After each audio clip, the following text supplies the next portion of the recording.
அஸ்ஸலாமு அலைக்கும். Hi friends, எல்லாம் நல்லா இருக்கீங்களா? வாங்க நம்ம குவைத்தோட முக்கிய செய்திக்குள்ள போகலாம்.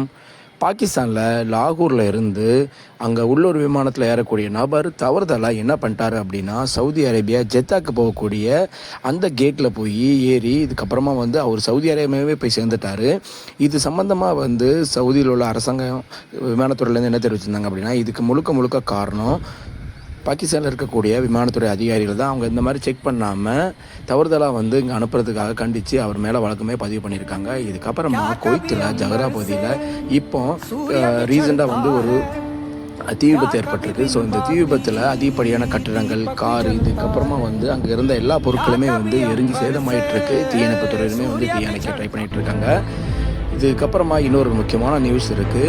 குவைத்துக்குள்ளே இந்த மாதிரி புயல்கள், இதுக்கப்புறமா போதை வஸ்துக்கள் கொண்டு வந்தாங்க அப்படின்னா விமானத்துறையால் பிடிபடுவாங்க. ஒரு பங்காளி நபர் ஒருத்தர் பங்களாதேஷ்லேருந்து குவைத்து ஏர்போர்ட்டுக்கு எக்கச்சக்கமாக வாயில் போட்டு துப்புவாங்க. இந்த மாதிரி புயலை கொண்டு வந்துட்டு குவைத்தில் உள்ள விமானத்துறை அதிகாரிகளால் கைது செய்யப்பட்டிருக்காரு. குவைத்தை பொறுத்தவரை சரி செய்யப்படுது. வீடியோ மறக்காமல் லைக் பண்ணி ஃபாலோ பண்ணுங்கள், சப்ஸ்கிரைப் பண்ணுங்கள்.